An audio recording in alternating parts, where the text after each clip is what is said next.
Tapi sebetulnya Imam Suyuti di luar Jalalain itu punya banyak karangan kitab besar, termasuk Majma' al-Bahrain. Belum ada tafsir sebesar tafsirnya Imam Suyuti, jadi Majma' al-Bahrain. Nah, tapi alhamdulillah saking besarnya nggak ada yang punya. Jadi akhirnya dua ini apa?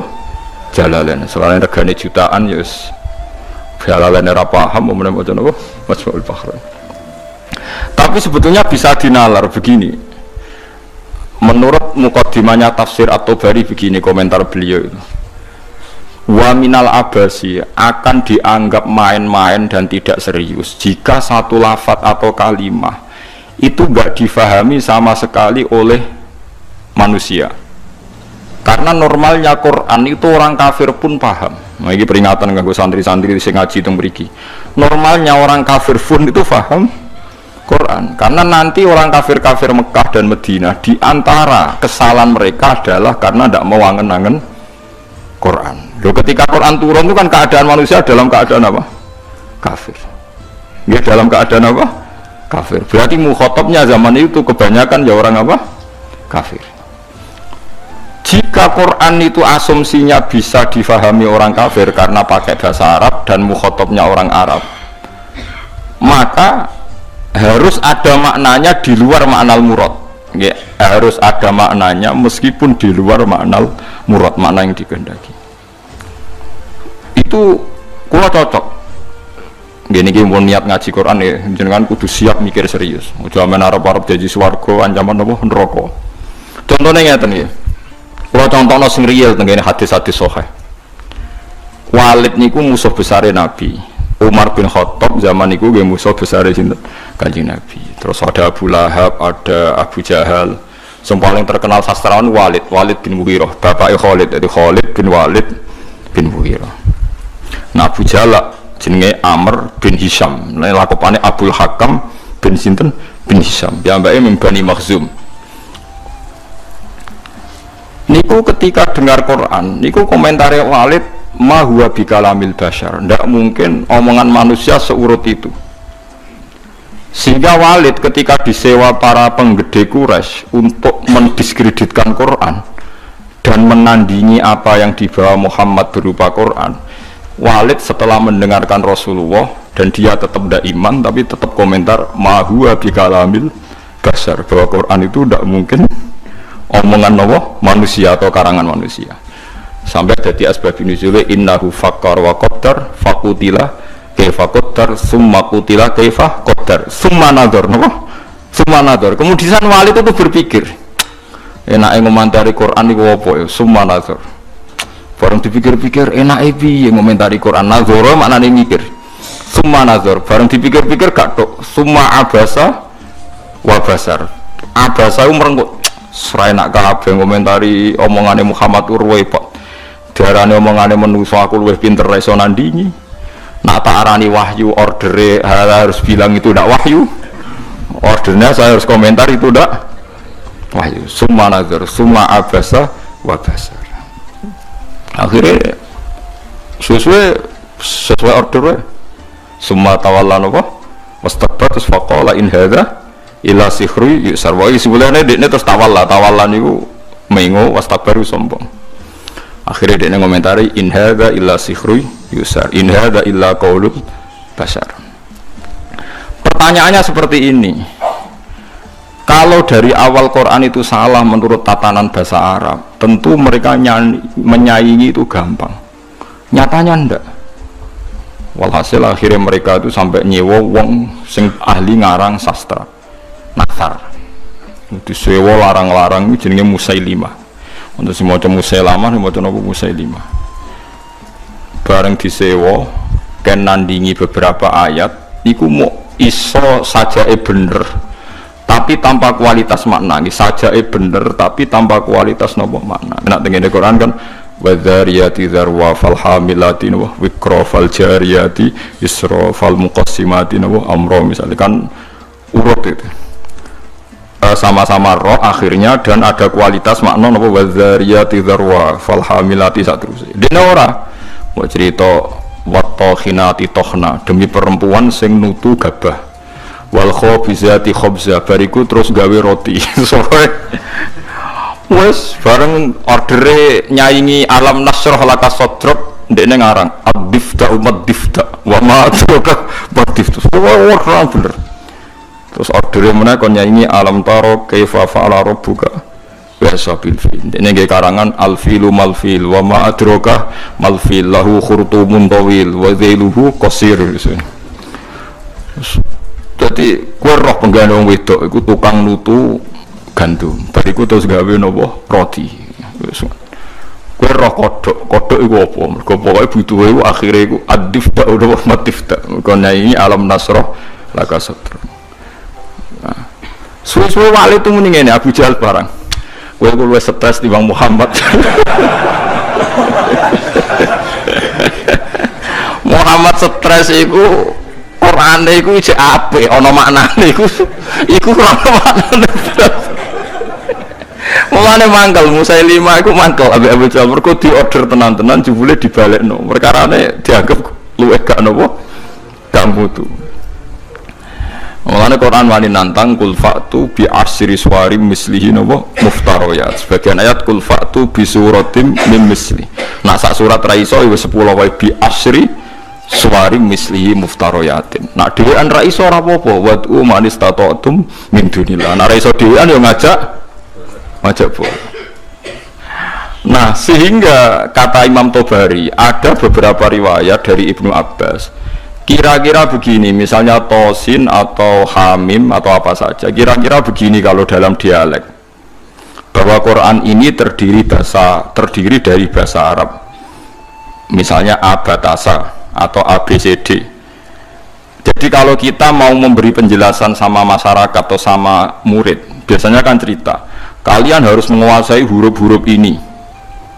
Misalnya ABC. ABC itu kata-kata yang mewakili semua jumlah huruf A, B, C, D, E dan sebagainya. Begitu juga kalau kita bilang mau ngajari anak-anak huruf hijaiyah, kita akan bilang kamu sebelum bisa baca Quran harus menguasai abatasa. Misalnya kalau dalam orang Quran, kamu sebelum menguasai tajwid jazariyah atau tajwid apa-apa, kamu harus menguasai babi bubab apa? Babi bubab baban. Terus kok yang ngono-ngono iku. Ya kira-kira seperti itu gambarannya itu. Jadi satu sandi, 1-2 huruf disebut untuk mewakili sekian majmu', sekian sekumpulan huruf. Paham sih kalau maksudnya? Jadi seperti itu, tidak mungkin terus sama sekali bebas makna.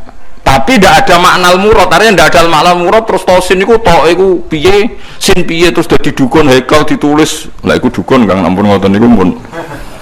Paham sih kalau maksudnya? Artinya secara lughat itu so dinalar. Kalau kita mau belajar huruf hijaiyah, kita akan bilang belajar abatasa saja. Kalau belajar tajwid misalnya kamu harus belajar babi bubak, tati tutas dan sebagainya. Kira-kira seperti itu. Karena Allah Ta'ala itu mengkritik orang kafir karena tidak mau angen-angen maknane Quran. Lagi yang tamparan bagi kita. Lalu kalau sama tanya apa orang kafir bisa paham Quran? Gus, sangat bisa. Kita punya cerita banyak orang kafir yang masuk Islam karena dibacakan Quran. Sing masyhur itu Umar. Sinten? Umar itu ketemu ning dalan mau membunuh Nabi Muhammad. Ketemu kancane dinyek lha apa mateni Muhammad. Dulurem dhewe saiki katut Muhammad. Diparani. Adike kandung diparani pas sampai Khabbab bin Arad beberapa sahabat maca Quran gitu, toha ma anzalna alaikal qur'ana litasqa. Kon baleni Bu Umar, coba itu diulang. Bareng diulang Umar sadar, ma huwa bi kalamil basar, ini pasti ndak kalamil basar, ini ndak iman deh nih. Karena paham ma anzalna, padahal dia masih apa? Masih kafir. Lah sing lucu Walid itu gento kang bapak Khalid. Mulane Khalid sudah di panglima perang lah ya rontok wong anake sinten. Khalid bin Walid bin Mughirah niku nakalipol. Nakalipol niku Quran niku ngendikan wala tuti kullahallafim mahin hamazim masya'im binamim mannail lil khairi mu'tadin asim utulim ba'da dzalika zanim. Iku wonten songo lho boten. Pokoke dari tafsir songo tapi urung tak hitung. Songo nek boten songo pitu aja. Wala tuti kullahallafim mahin hamazim masya'im binamim mannail lil khairi mu'tadin asim utulim ba'da dzalika zanim angkana dzal pokoke songo nggih Muhammad kowe aja anut wong sing tukang sumpah. Halaf itu tukang sumpah. Kullah halafin mahinin sing orang itu hina. Kullah halafin mahin hamazim masya. Hamaz itu tukang melecehkan orang lain. Masyain yang sering berjalan dengan membawa adu-adu. Wah tukang fitnah. Masyaim binami. Manna'il lil khairi, tukang menghalang-halangi kebaikan. Mu'tadin terus melewati batas. Athimin banyak. Anjen Quran hebat tenan. Wong nyifati wong ora usah awaluha wa akhiru. Nah cara fikih ngarang kitab kan al awal asani asalis arabe atau awaluha asaniha. Kalau Quran turut wala tuti kullah halafim mahin hammazim masyaim binami manna'il lil khairi mu'tadin asim utulim ba'da dzalika zanim. Nah pas zanim itu tersinggung Walid. Miso-miso dene. Tuarani mboke diparani, mbok iku ibu. Bu, Muhammad tuh nyifati aku songo itu bener kabeh, aku ya paham. Banyak aku wong kurang ajar, aku itu tukang sumpah, tukang kurang ajar, tukang adu-adu, bener kabeh. Kecuali sitok, yaitu Muhammad nyifati aku itu zanim, tukang ngaku-ngaku nasab. Padahal Muhammad orang-orang bodoh lucu kan, padahal ini kafir. Jadi kafir tapi belajar tafsir detail, gue ora iso loh belajar. Ora iso. Ayo sapa sing hafal ayat iku terus belajar sak tafsire. Zaman iku ora ono Jalalain kan. Ora ono Jimbrak, ora ono. Dene paham. Zanim maknane ngaku-ngaku. Zanim da'in lin nasab. Dene iku nasabe akon-akon. Padahal Mughirah iku min Bani Makhzum, suku Quraisy terhormat. Saya ini turunan suku Quraisy terhormat, Bu. Kok darane mau ngaku-ngaku tok? Angger jenengan ra ngandani kula tak pateni, ibu itu ancam, mboke itu tak pateni. Mergo sifat songo aku sing 8 paham kecuali sitok. Pancen tak akoni kesalahanku iku 8 iku. Kecuali sitok. Tapi Muhammad gak ngaragoro, dene ngomong Muhammad iku ora ngaragoro. Jadi wala tuti' kullahallafim mahin hammazim masyaim binamim manna'il lil khairi mu'tadin asim utulim ba'da dzalika zanim. Akhirnya ibu ngaku, ngene lho Cung. Bapakmu ku impoten. Cerita kok elek ngono. Bapakmu ku impoten. Impoten ra iso ngeloni aku. Aku iku dunyane ku aku akeh, dunyane bapak emak akeh nasab terhormat. Famak kanat nirro'iyah min nafsi. Akhirnya aku iku dipajangi tukang angon. Pokoknya butuh anak ya kuwi iku. Mulane kowe darani kuras dinyek Quran mau ngaku-ngaku. Fabu katil karoi bapakmu tukang angon iku. Kurang ajar Muhammad. Omongan kok kabeh bener itu. Iku kurang ajar Muhammad. Omongan kok kabeh bener. Lha Quran ora sekedar bener kan. Note ku yo enak. Nak wong biasa ngarang kebenaran kan nganggo prosa sing ya nganggo prosa gak iso kan ngomong bener nganggo saja kan angel kan. Ngomong bener cek nganggo saja. Nah ngomong bener nganggo prosa kan gampang. Iku nganggo napa? Saja. Misalnya ngomong bener kan Walid itu pendusta, Walid itu ngene kan gampang. Iku ndak ngomongnya ngendikan Quran tuh nganggo saja. Wala tuti' kullahallafim mahin hamazim masyaim binamim manna'il lil khairi mu'tadin asim utulim ba'da dzalika zanim. Cek nganggo mem kabeh akhire mem kabeh. Iku Quran. Jadi wong kafir itu bisa paham. Mergo umpama wong kafir gak paham, Allah gak ndek alasan nyalahno wong kafir gak iso angen-angen Quran. Piye pas Quran turun niku khitobe kadang wong kafir. Mu jelas to kuliah ayyuhal kafirun ya la budu mata budun. Qul lil ladzina kafaru satughlabuna. Ra apal aku lek sampean. Lah iso nonton akeh, kurang akeh. Lha ya kuliah ayyuhal kafirun khitobe sapa? Wong kafir, mereka berharap supaya Islam. Misalnya kul huwa ahad pertama ya gara-gara wong kafir. Mat, kita ini sering punya Tuhan. Tuhan kita itu misalnya dari batu atau dari emas. Nah pengiranan kok apa mat? Mereka memikir Tuhan itu ya pikiran mereka Tuhan itu ya batu yang dipahat atau apa. Terus Allah nurono kul huwa ahad. Allahus. Terus wong kafir paham. Berarti hebat mat pengiranan. Mergo bahannya ndak materi. Ya kasih pertama takwanya kurang ajar. Coba lah Mat, kalau kita ini biasa punya Tuhan, kalau kamu punya Tuhan yang beda dengan kita, materinya dari apa? Amin dhahabin, am hajarin, am fiddatin, kita kok dari emas atau dari perak atau dari batu. Kanjeng Nabi kon nerangno qul huwallahu ahad, Allahus somad, lam yalid wa lam yulad wa lam yakul lahu kufuwan. Dia akeh sing iman.